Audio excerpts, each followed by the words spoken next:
En la página principal encontrarás las 5 noticias más destacadas del día. Los tiempos son cada vez más cortos. Infórmate con Teleprensa 60 segundos, un formato breve, directo y conciso de la actualidad nacional e internacional. ¿Te perdiste nuestra emisión de noticias? ¡Descuida! En nuestro apartado de emisiones completas encontrarás siempre todos los detalles. Y por si fuera poco, hacemos llegar lo último hasta la palma de tu mano. Inscríbete en nuestro boletín informativo o cliquea en nuestro apartado de redes sociales Un Mundo Veraz, donde la información no se detiene. Teleprensa.sb te conecta con la noticia. Tu noticiero íntegro, veraz, actual, crítico. Elegí local y apoya a los nuestros. Elegí local y ayuda a generar empleos. Elegí local y disfruta de lo mejor de El Salvador. Porque si elegís local, harás valer nuestro compromiso y llevarte lo mejor de nuestras cocinas a tu mesa. Porque juntos y en equipo vamos a... Lávate las manos con jabón y usa alcohol gel. No bajes la guardia. El siguiente programa es clasificación T, para mayores de 18 años. Dirección de Espectáculos Públicos, Radio y Televisión. Ministerio de Gobernación.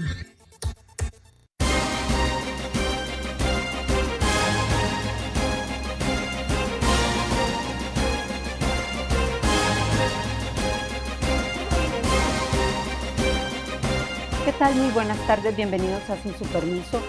Hoy estoy desde el despacho del vicepresidente de la República, el doctor Félix Ulloa. Con él vamos a platicar de varios temas. Obviamente uno de ellos es el arrasador resultado electoral que tuvo el partido Nuevas Ideas. También es muy importante hablar sobre cómo va el proceso de consulta de la reforma a la Constitución, del plan quinquenal. Y si nos da el tiempo, vicepresidente, vamos a hablar también de lo del bicentenario, que yo sé que es un tema bien importante para usted. Buenas noches, buenas tardes, buenas noches, bienvenido y gracias por aceptar otra vez una entrevista con nosotros.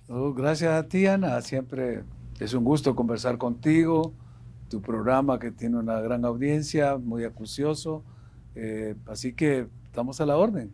Gracias por la invitación. Vicepresidente, antes de profundizar en el tema de las reformas constitucionales, porque es bien importante, sí me gustaría hablar un poco de lo que fueron los resultados del 28 de febrero, pues pareciera que la población, más que votar por un proyecto político, votó por una figura política muy popular que se llama Nayib Bukele, presidente de El Salvador. Sí, fíjate que parece tan simbólico que ha sido el 28 de febrero esta elección y además quisiera aprovechar la ocasión para dedicar este triunfo del pueblo a una fecha memorable, también otro 28 de febrero de 1977, donde el pueblo salvadoreño fue masacrado en la Plaza Libertad. De ahí surgió el movimiento popular, las LP28, Liga Popular el 28 de febrero, a raíz del fraude electoral que hubo en esas elecciones y que el pueblo se concentró en el centro de la capital y mantuvimos ahí toda una vigilia durante un mes hasta que ese fatídico 28 de febrero, en horas de la madrugada, fueron masacradas las personas que estaban haciendo la vigilia en la Plaza Libertad. 43 años más tarde, el pueblo reivindica ese triunfo que tuvo en el 1977 y que ahora con creces hace esta demostración de voluntad inexplicable en términos de la técnica legislativa, constitucional, jurídica y además electoral con la que se había diseñado el sistema electoral salvadoreño, que no permitía en términos teóricos que un solo partido político tuviese una mayoría legislativa, porque después que en 1963 cambiamos del sistema mayoritario al sistema proporcional, la idea era pues que ningún partido pudiese tener un control absoluto de la Asamblea. ¿Por qué utiliza el adjetivo inexplicable? Porque todos los pronósticos, incluyendo mis propios análisis, me decían que era casi imposible que un partido ganara la mayoría por sí solo. Es decir, históricamente, desde la Constitución de 1983 y todas las elecciones durante la guerra y la posguerra, indicaron que el partido que más votos obtuvo y que más escaños ganó había llegado a 39. Que fue Arena. Que fue Arena en 1994. Pero Nuevas Ideas demostró por sí solo ganar 46 escaños, lo cual le da una mayoría simple holgadísima. Ajá. Y en la alianza que llevaba con el partido Gana, pues prácticamente... Ya a los 55. A los 56, 55, ahí está en duda si hay uno o no. Vicepresidente, ¿qué significa para la democracia que a través de un ejercicio democrático se le ceda tanto poder a un solo partido político? Fíjate que Alberto Arena escribió una columna recientemente en la prensa gráfica donde él habla de una rebelión electoral. Y él la caracteriza como la tercera gran rebelión del pueblo salvadoreño. La primera en 1932, la segunda dice a finales de los años 70 y que nos llevó a un conflicto de 12 años, y ahora esta tercera rebelión electoral. Yo casi me atrevería, siguiendo a Gramsci, a hablar de lo que estamos en presencia de una revolución pasiva. Este es un término gramsciano, lo discutíamos hace un par de años con algunos intelectuales como Roberto Turcios, Guido Béjar, cuál era el significado de la revolución pasiva que nos habla Gramsci, y son esos momentos de grandes transformaciones que se dan, como en este caso, por una participación política de la población. Ya se ha acuñado otro término similar, que es el de la revolución ciudadana, lo planteaban los socialistas franceses a finales del siglo pasado con Jacques Delors, cuando hablaba de la revolución tranquila, la revolución ciudadana. Pero revolución pasiva, para las personas que les gusta entender la teoría, pues tiene sus connotaciones, pero no puede también generar esto una percepción chocante, sobre todo por el estilo que ha tenido el presidente de la República y este gobierno de no ser tan dialogante en algunos aspectos. Los procesos revolucionarios normalmente son los que van, como dice, a la raíz de los problemas. Aquí durante 30 años tuvimos un ejercicio del poder político en el que dos partidos se iban alternando, supuestamente el ejercicio del poder público, y ese maquillaje que se quiso dar con formas democráticas dentro de la democracia formal es lo que el pueblo se cansó y vio que no había realmente ningún cambio, era una especie de gatopardismo en el cual se cambia para no cambiar. Entonces que tuviese Arena 20 años, o que tuviera el FMLN 10 años, no le mejoró al pueblo absolutamente nada. Entonces lo que hace el pueblo es, lo que dice Arena, rebelarse contra ese sistema, contra ese hacer statu una quo, revolución. hacer una revolución, en el término gramsciano, que rebelión y revolución pueden ser sinónimos en esta circunstancia, porque se rompen todos los marcos conceptuales, analíticos, es lo que yo te decía. Por eso es que me parece inédito, porque yo mismo no hubiera atrevido a predecir que iba a haber un resultado electoral que se iba a traducir en una mayoría absoluta, en una primera expresión directa del pueblo, porque el modelo estaba diseñado para que no se diera. Entonces, al darse es porque se rompieron esos moldes. Vicepresidente, usted insistentemente, y lo hizo también el día de las elecciones, ha rechazado todas las preguntas dirigidas a decir, bueno, el presidente Nayib Bukele es dictador. Sin embargo, y tenemos claro, porque hasta el momento aquí no hay una dictadura y no podemos calificarlo como tal, pero sin embargo, ¿qué necesidad va a tener el presidente de la República con una mayoría simple a su favor, una calificada a su favor, de propiciar un diálogo? Sí. ¿No es una forma también democrática de ser Sí, dictador? no, y es que él empezó dialogando desde el día 1 de su mandato, dijo, vamos a dialogar. Lo que sucede es que el diálogo de él no era con los poderes fácticos ni los intermediadores del poder. Él no se iba a sentar a discutir con partidos políticos con los cuales sentarse a dialogar era legitimar lo que ellos habían venido haciendo. Por eso su diálogo es siempre directo con el pueblo.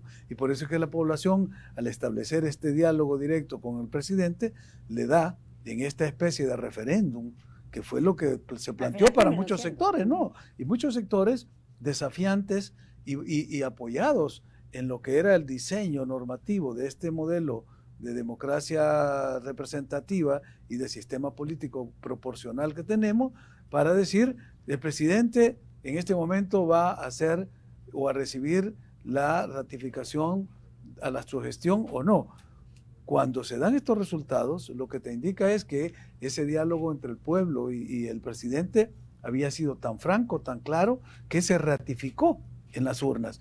Ya lo habíamos visto en los resultados del 19, de 2019, en las elecciones presidenciales, cuando el pueblo, a pesar de todos los obstáculos que habían para que el presidente Bukele se presentara como candidato, al momento que logró hacerlo, el pueblo le dio ese reconocimiento. Pero no me queda claro cómo ustedes, como gobierno, propician el diálogo con la ciudadanía, porque la ciudadanía recibe de ustedes mensajes, pero la única expresión ciudadana que ha habido recientemente es lo del 28 de febrero. Esa es lo que se registra en los medios tradicionales, porque no han visto la interacción que tiene el presidente. Te pongo un ejemplo de ese diálogo.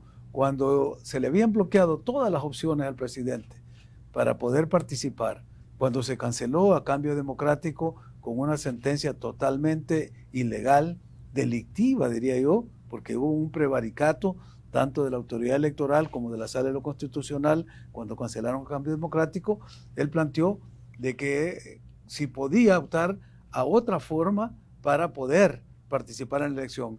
Y la respuesta masiva fue, presidente, usted vaya con quien vaya, afílese al partido que sea, en el que encuentre posibilidad, lo que queremos es que usted esté en la contienda.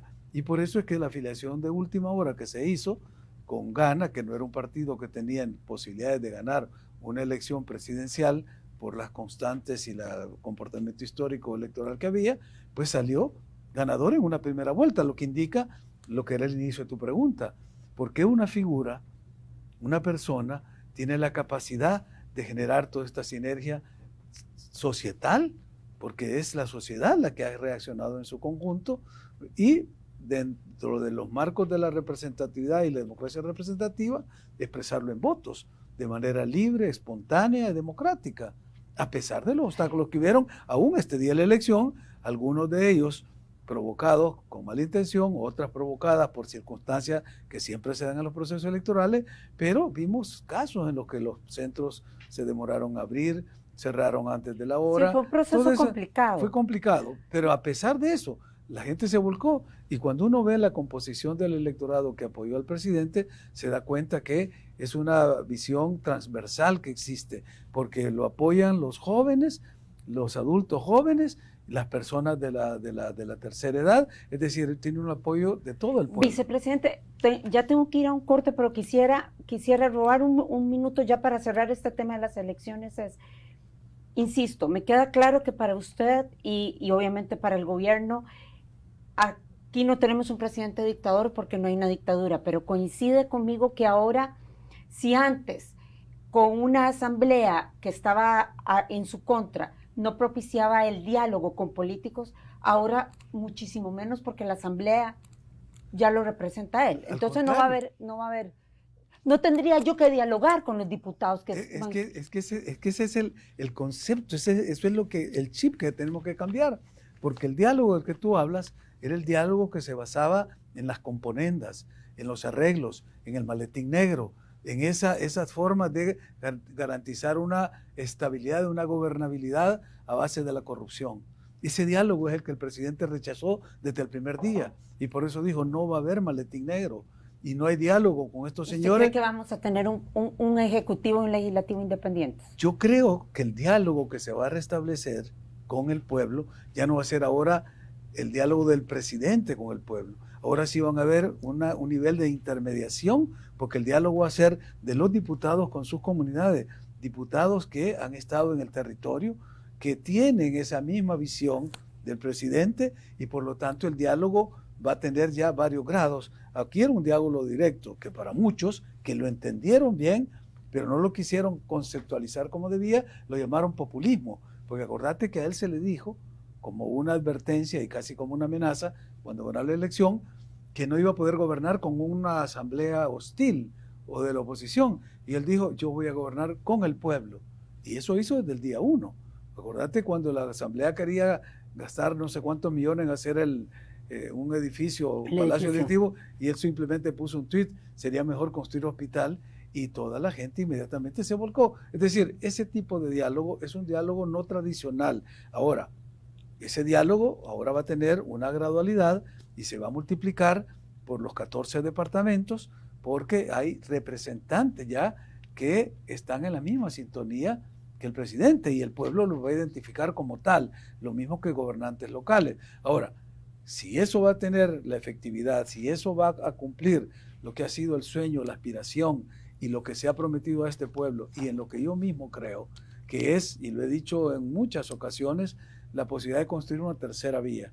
Es decir, una que Roberto Bobbio llama la terza vía, o la third way de Anthony Giddens, que es el modelo en el que nunca pudimos nosotros aterrizar, porque estábamos atrapados entre una visión de una izquierda radical verbalmente, que no reconocía los modelos democráticos, ni el sector privado, ni la libre empresa, en teoría, porque era un discurso de un marxismo-leninismo trasnochado que nunca lo practicaron y que se autollamaban la izquierda revolucionaria, y por otro lado una concesión neoliberal basada en una visión de un capitalismo salvaje, el cual, pues, la teoría famosa del rebalse, que iba a llegar a los sectores populares los beneficios del crecimiento económico, nunca llegó. Entonces, frente a esos dos modelos excluyentes que se oponían ideológicamente en teoría, pero que en la práctica no los diferenciaba, porque nunca hubo una diferencia entre un gobierno de Arena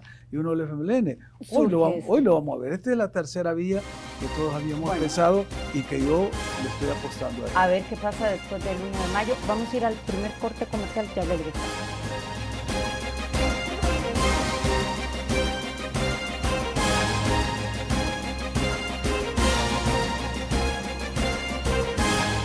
Takuto Sawada es un estudiante universitario promedio. Un día se entera que padece de una enfermedad incurable y le queda poco tiempo de vida. El nombre de la enfermedad es ELA, esclerosis lateral amiotrófica. ¿Cómo elegirá pasar sus últimos días? Las horas de mi vida. Todos los sábados a partir de las 7 de la noche por Canal 33.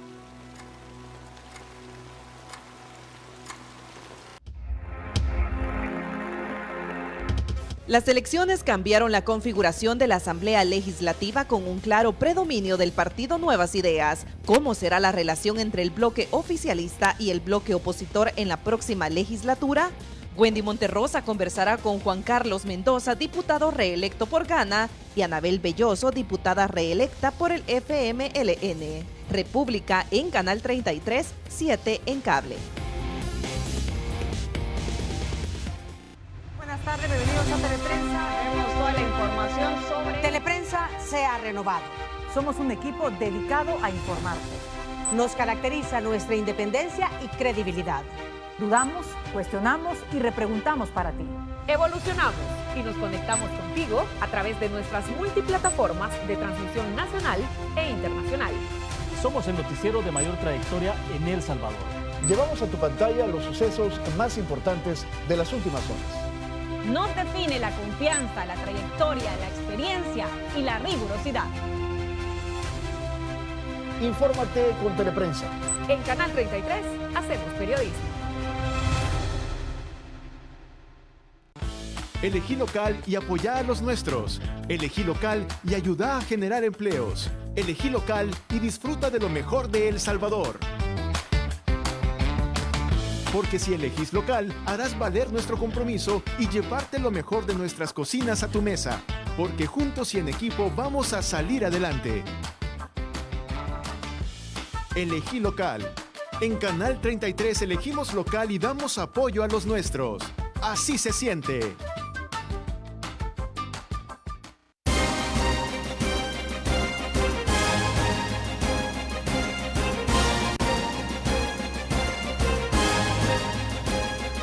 Continuamos desde Casa Presidencial, desde el despacho del vicepresidente de la República, hablando con él, con el doctor Ulloa, sobre el bloque pasado, sobre las elecciones. En este bloque vicepresidente, me quiero concentrar en el tema de el proceso de consulta de las reformas a la Constitución.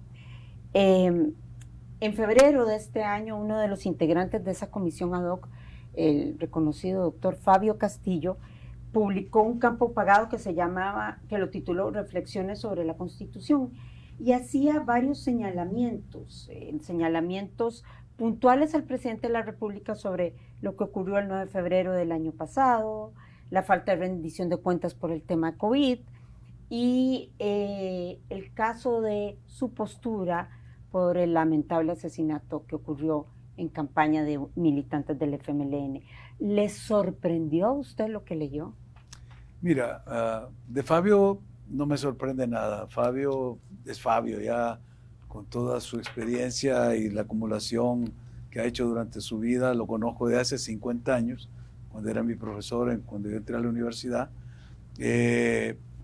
Recordemos que él fue coordinador del FMLN, es un miembro del FMLN, y por supuesto, cuando él hace esta publicación y relata estos hechos... Y como miembro del FMLN apoyó mucho al presidente de la República. Sí. Sí, sobre todo en el proceso de expulsión. Claro, lo llamaron de testigo en el juicio contra Nayib y no dio ninguna declaración en contra de Nayib. Estaban en el Consejo Municipal. Cuando Nayib era alcalde, Fabio era miembro del Consejo Municipal de San Salvador. Pues bueno, mira, la verdad que no me extrañó, porque él siempre dice lo que piensa y lo dice directo y sin compromisos. Y como dice, me atengo a las consecuencias. Ahí mismo puso él de que si por haber dicho esto o haber hecho estos señalamientos, el presidente Bukele me pedía a mí que lo destituyera o lo excluyera del equipo ad hoc del estudio de la reforma de la Constitución, él lo aceptaba con gusto. ¿Y se lo pidió al presidente? No, fíjate, ni siquiera hemos hablado del tema con el presidente. Eso le iba a preguntar, ¿no intercambiaron opiniones? No, porque yo conozco cuál es la opinión del presidente hacia Fabio, la conozco bien, la hemos hablado, sé el aprecio recíproco que se tienen ambos, y por lo tanto no era un tema que iba a entrar a debate. Y por dos razones. Una, quizá porque se trataba de Fabio, y por ese aprecio mutuo que se tiene, no iba a haber una actitud revanchista del presidente de pedir que lo destituyeran o lo quitaran del equipo por esos comentarios.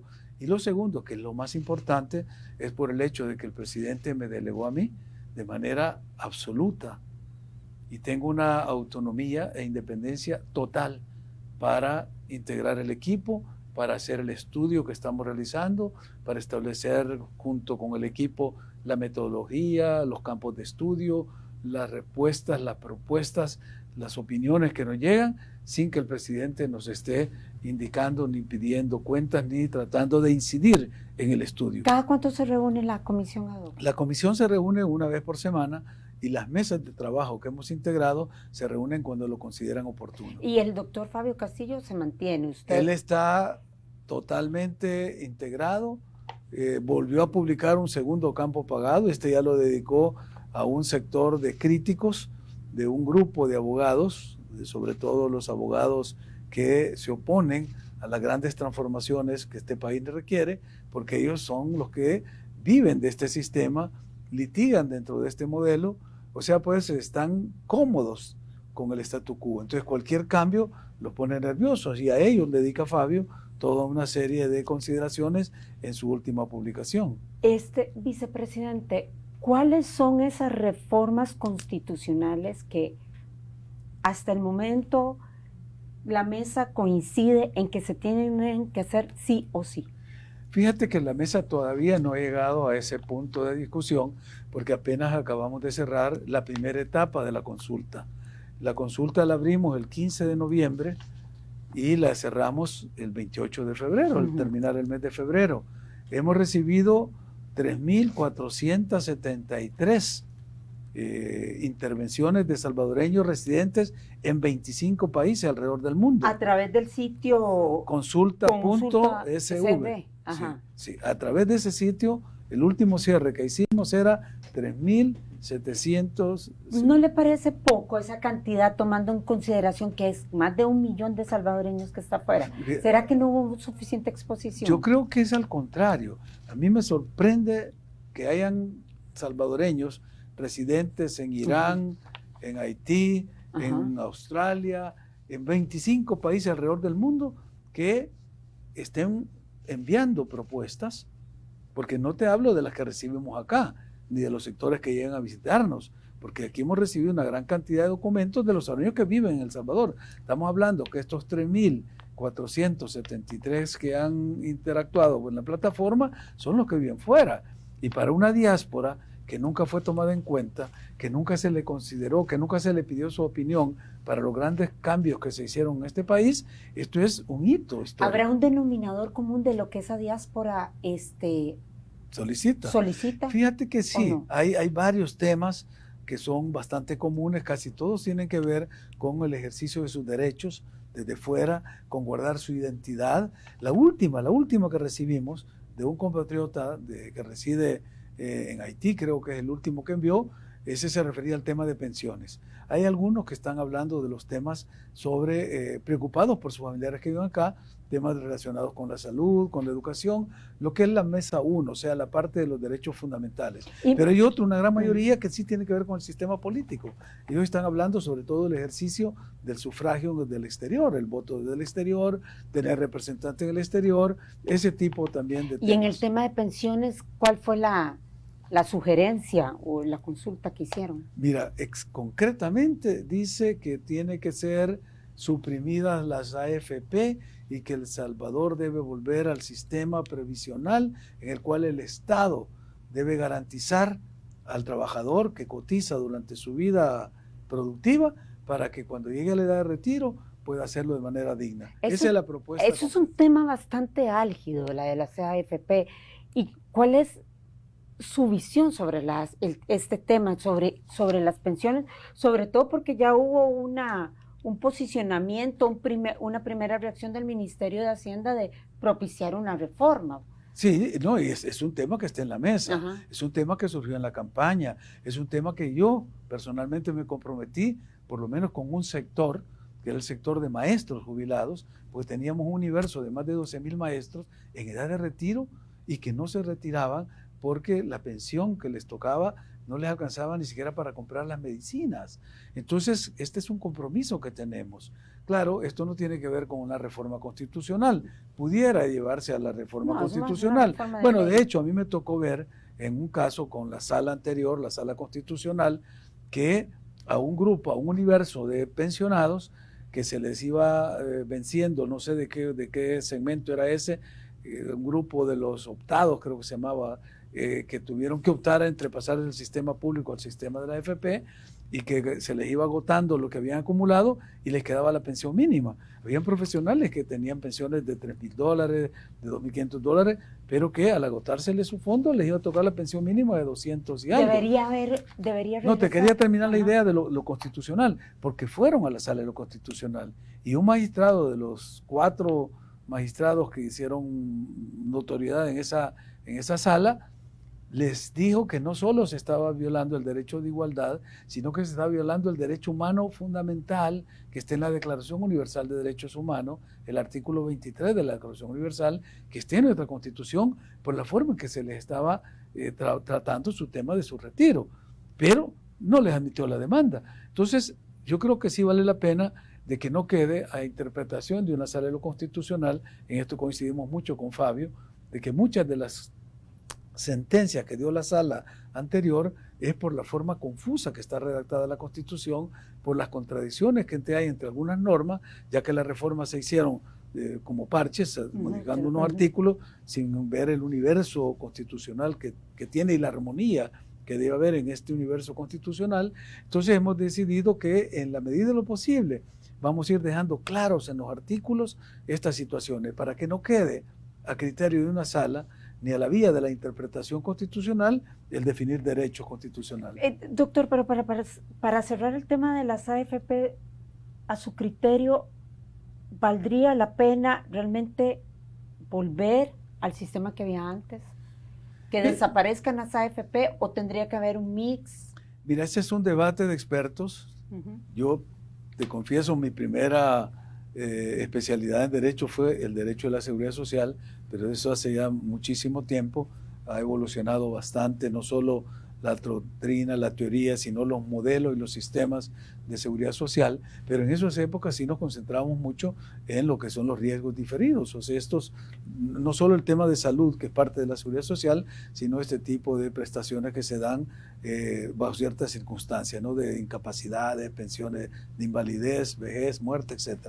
De tal manera que yo sí creo que es un debate pendiente. Hay varias opciones.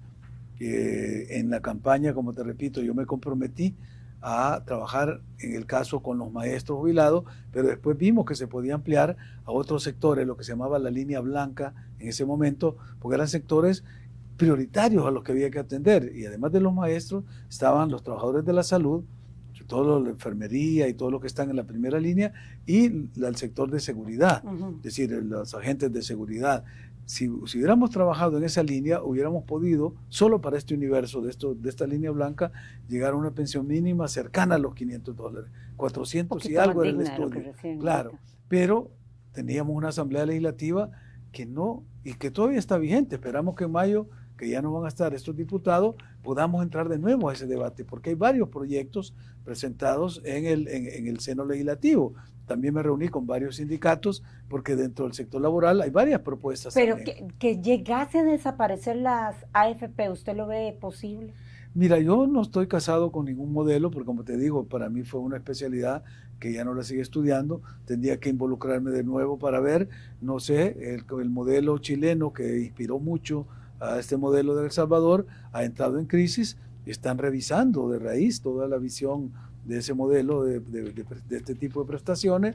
Yo creo que El Salvador tiene que acelerar ese proceso y tener una definición, porque es una deuda pendiente con nuestra población. Volviendo al tema de la Constitución, el polémico tema del ampliar el periodo presidencial. Tengo que ir a una pausa, ya me lo está diciendo producción. Vamos a ir a la segunda pausa y regresamos con el tema. Perfecto.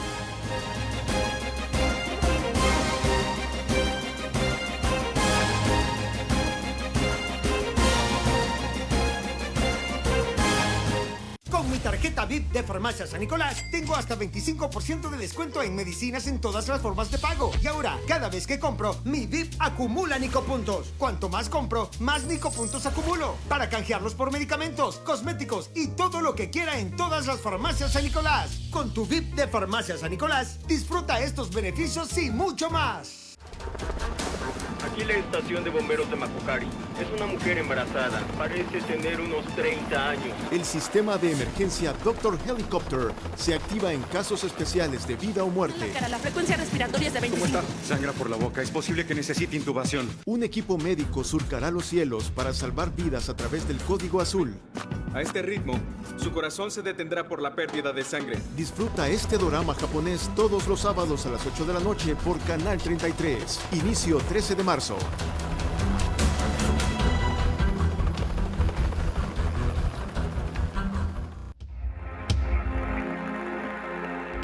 Las elecciones cambiaron la configuración de la Asamblea Legislativa con un claro predominio del partido Nuevas Ideas. ¿Cómo será la relación entre el bloque oficialista y el bloque opositor en la próxima legislatura?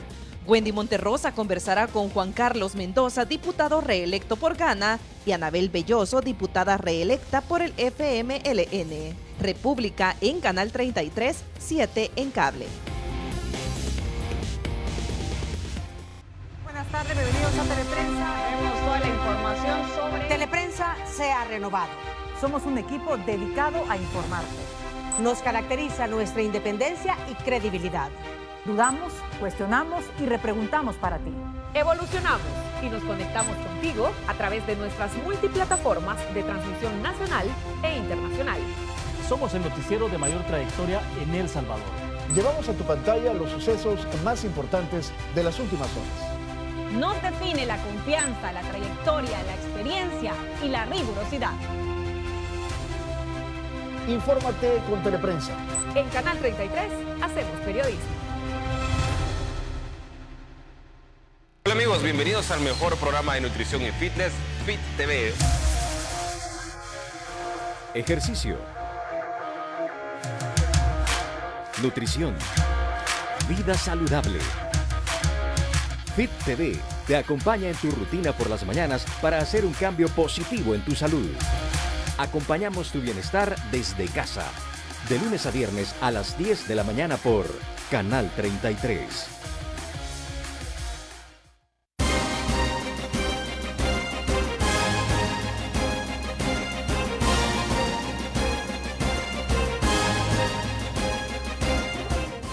Vicepresidente, continuemos con el tema de las reformas.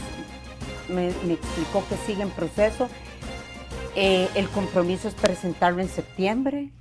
Sin embargo, se ha comenzado a hablar y ha generado diversas reacciones la posibilidad de una ampliación del periodo presidencial, que en todo caso no sería para la actual administración, tendría que ser para la que entre en el 2024. Sí, por términos de aprobación de las reformas, ¿o no? No, ni siquiera esa, porque si esta asamblea lo razón. aprueba, la que entre en el 2024 lo ratifica, o sea que sería para el presidente que podríamos elegir en el 2029. Hasta mentira puede ser. No, para que veas que a veces se agitan fantasmas que no existen. Pero el tema sí, tiene razón, y yo lo he propuesto, y está en la mesa 2 que yo coordino, y lo he explicado de esta manera. Cuando yo estoy proponiendo que se amplíe un año más el periodo presidencial, que pase de 5 a 6 años, no estoy diciendo nada nuevo. La Constitución de 1950 establecía el periodo presidencial de 6 años. La de 1962 lo redujo a 5 años. Y cuando entramos en el ciclo electoral ya con la Constitución del 83, hicimos este desorden que tenemos, que los diputados y alcaldes se eligen para 3 años y el presidente para 5. O sea, pues que nunca hay coincidencia, excepto cada 15 años, cuando coinciden ambas. Pero en el ínterin estamos en elecciones todo el tiempo. Imagínate ahora, tuvimos elecciones este año, tuvimos elecciones en el 2019, tuvimos elecciones en el 2018. ¿Por qué? Por esa forma en que están organizados los ciclos electorales. Mi propuesta es que sea 6 años el periodo presidencial y 3 años se mantiene las legislativas municipales. A eso iba, porque recuerdo que la última vez que se habló de esto fue, creo que Antonio Saca era presidente, de cambiar también el periodo legislativo y el periodo municipal y igualarlo con el presidente. Es la otra opción. A 5 años. Esa es la opción que la sala declaró inconstitucional, porque eso se aprobó por una asamblea legislativa, pero la sala lo declaró inconstitucional.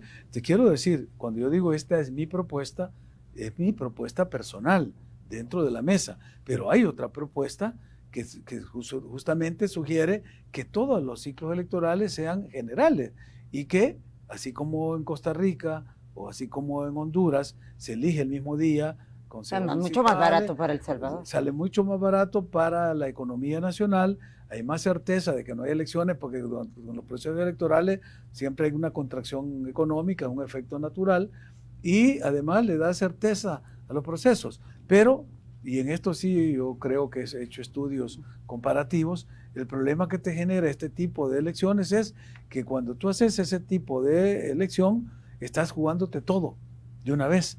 Y entonces elegiste a un presidente, a unos diputados y a unos alcaldes para un periodo y no tenés más que esperar hasta que pase ese periodo, que en Costa Rica, en Honduras es de 4 años, aquí se había puesto a 5 años. Entonces hay que esperar que pasen 5 años para poder cambiar. Pero no se juega todo siempre. Pero no, porque si en el modelo que yo presento es que a los 3 años tú puedes presentar un referéndum revocatorio, porque si el presidente no está actuando bien, tú lo puedes cambiar. Eso sería como darle un golpe de Estado al presidente, pero por vía democrática. No, se le llama instituciones de la democracia directa. Son 4 las que estoy proponiendo, que son el referéndum, el plebiscito, el revocatorio de mandato y las iniciativas ciudadanas. Estas 4 instituciones funcionan en muchos países de la región, aquí en el continente de nuestro subcontinente de América Latina, pero originariamente están contempladas en la Constitución de Estados Unidos,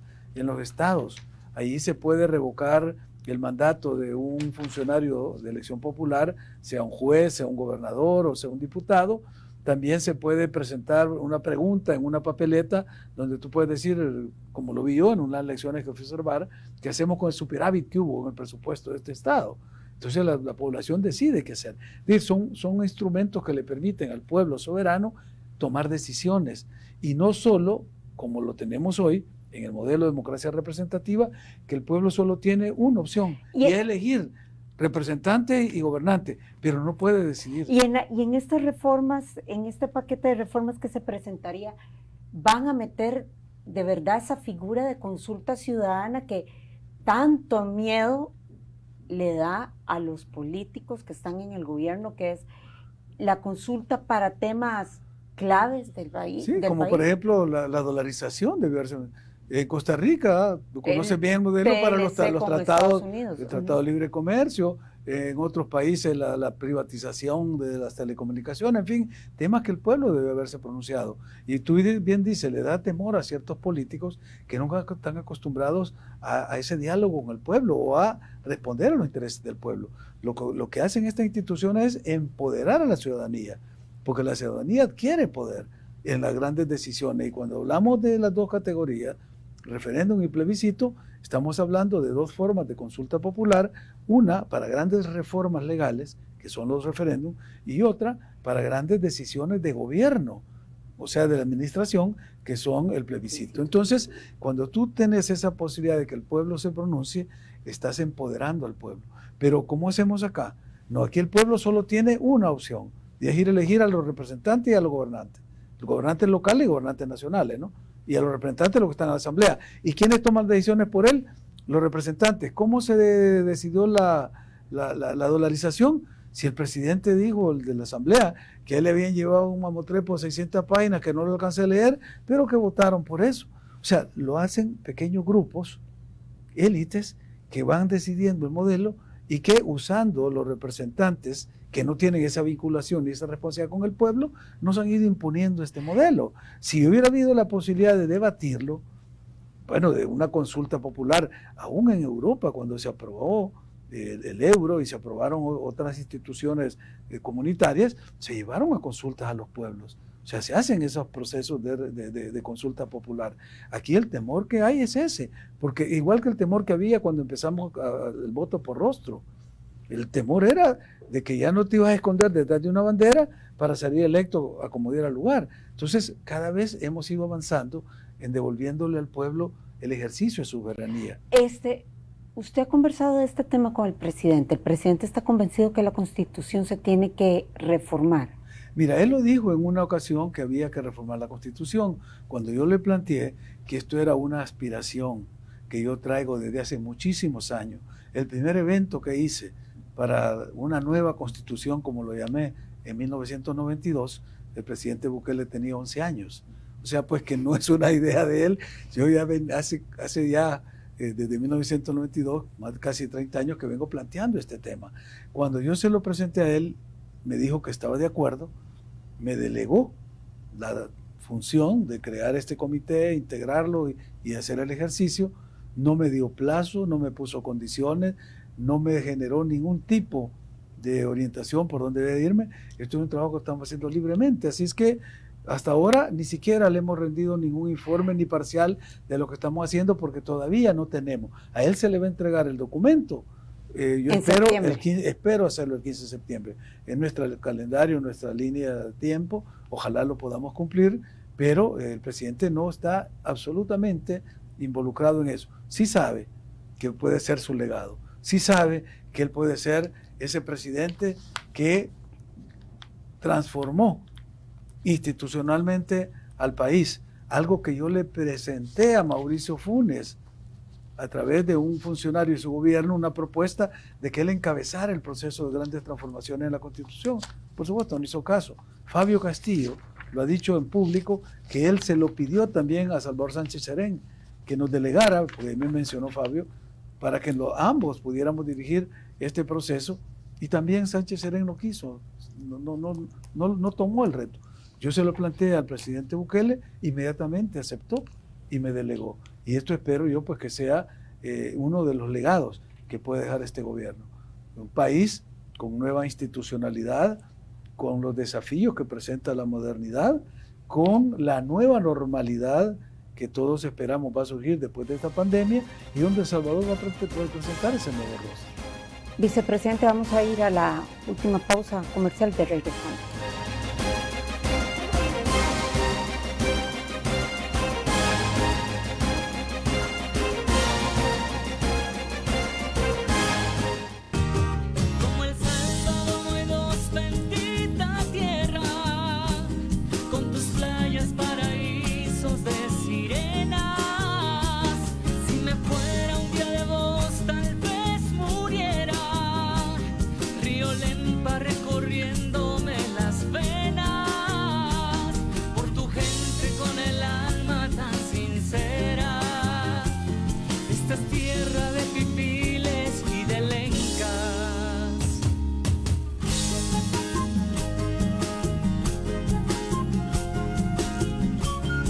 Canal 33. Así se siente.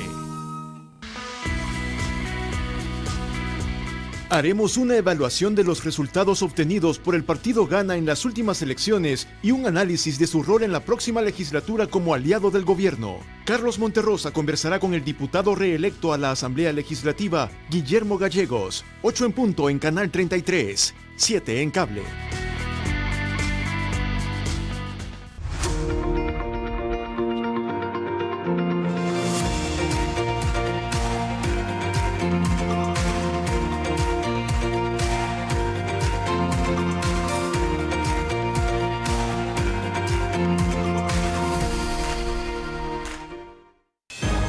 A continuación, Noticiero Teleprensa.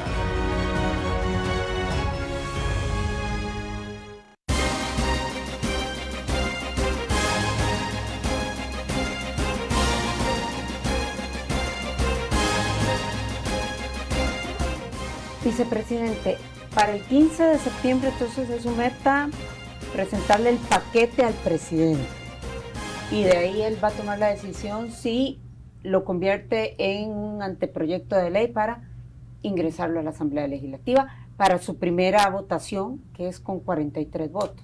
¿Es así el proceso? Es así, es así. Es decir, como te decía, en el calendario de actividades que nos hemos planteado, estaríamos cerrando el 15 de septiembre con la entrega al presidente de este documento. ¿Por qué decimos 15 de septiembre?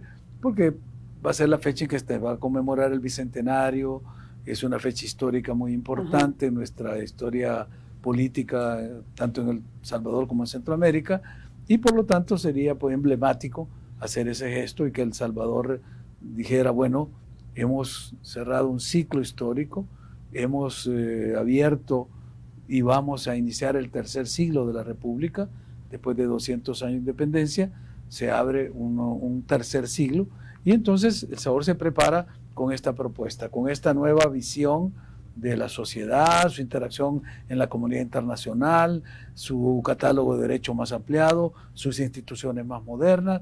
Es decir, ese país que 70 años después del que vieron los constituyentes de 1950, que proyectaron un Estado social de derecho, con todas las instituciones que tenemos ahora y de las cuales nos hemos beneficiado durante estos 70 años, fueron vistas desde esa perspectiva de los constituyentes del 50, que estaban inspirados en las ideas renovadoras, democráticas de Europa de la posguerra, de la misma Declaración de Derechos Humanos que había sido proclamada 2 años antes, en 1948. En fin, había todo un ambiente que permitía ver un país distinto. Y ese es el que ellos nos proyectaron, después de venir de un estado casi semifeudal, dictatorial, de la época de Martínez.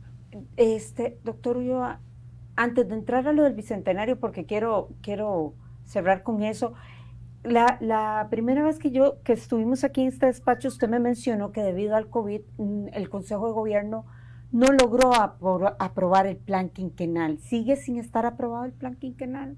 ¿Cuál es la visión de país que...? Bueno, mira, el presidente ha estado reuniéndose con los distintos gabinetes, tiene una visión de país.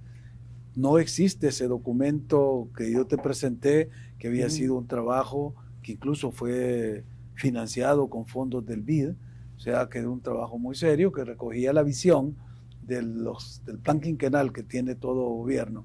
El presidente, acordémonos, como lo han definido muchos, no es un presidente de ideología, es un presidente de ideas, y muchas de sus ideas centrales son las que están desarrollándose en los diferentes gabinetes.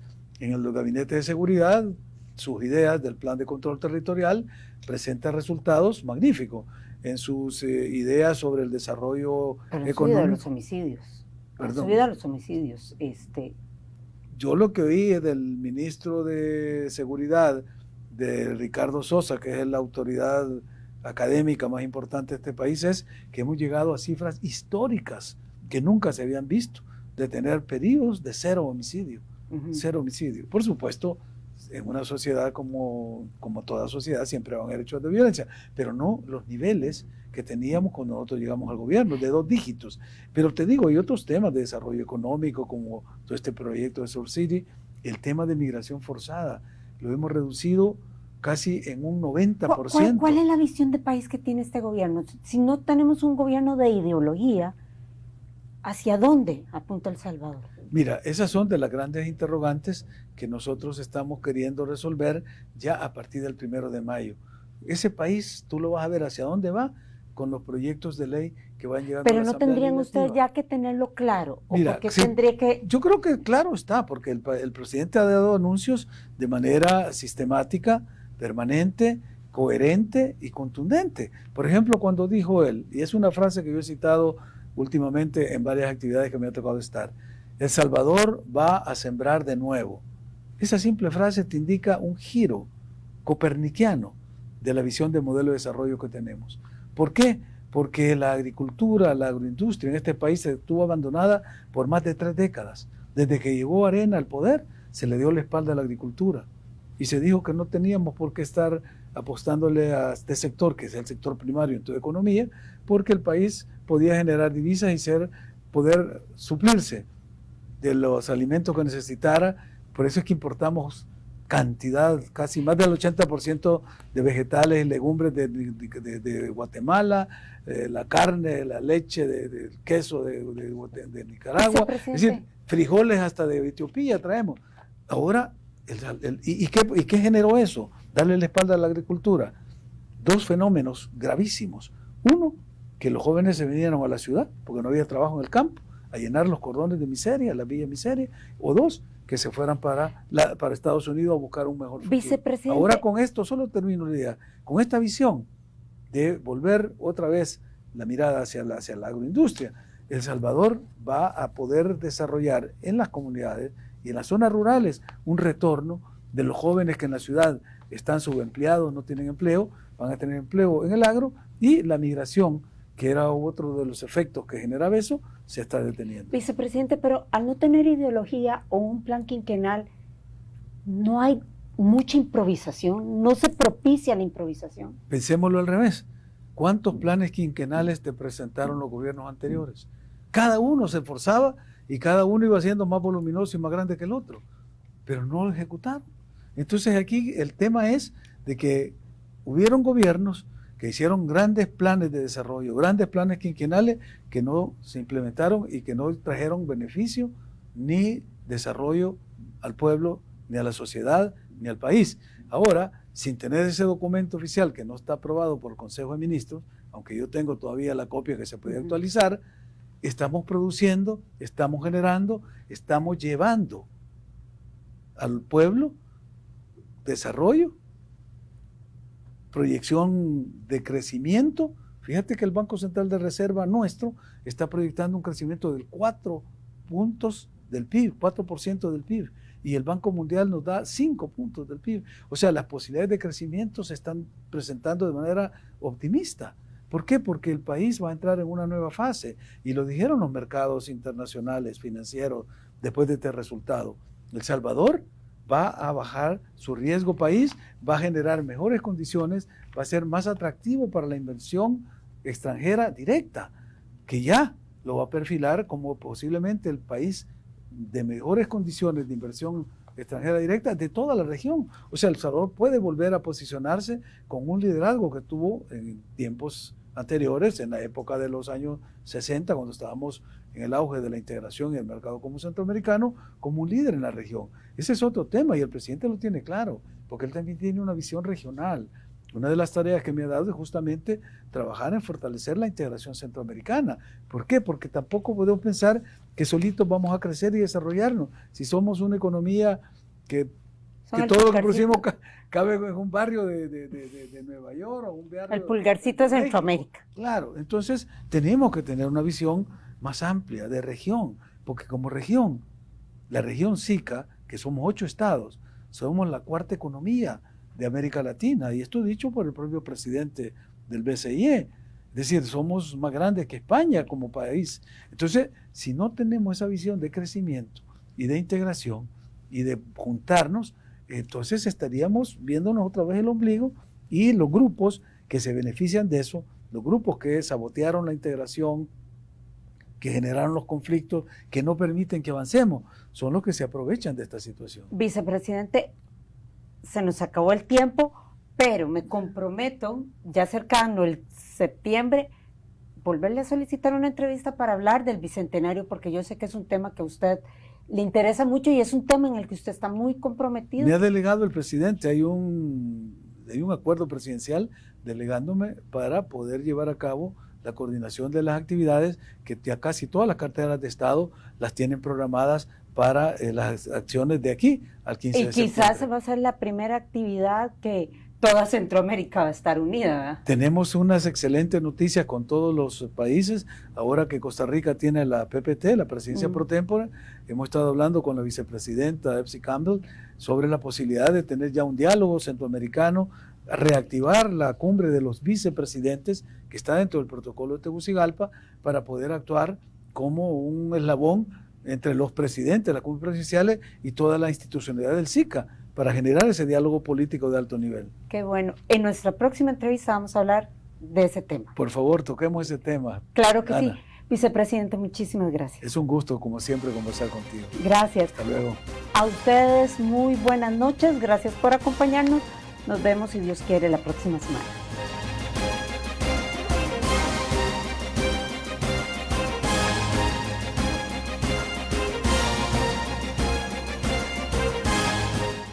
Buenas tardes, bienvenidos a Teleprensa. Tenemos toda la información sobre... Teleprensa se ha renovado. Somos un equipo dedicado a informarte. Nos caracteriza nuestra independencia y credibilidad. Dudamos, cuestionamos y repreguntamos para ti. Evolucionamos y nos conectamos contigo a través de nuestras multiplataformas de transmisión nacional e internacional. Somos el noticiero de mayor trayectoria en El Salvador. Llevamos a tu pantalla los sucesos más importantes de las últimas.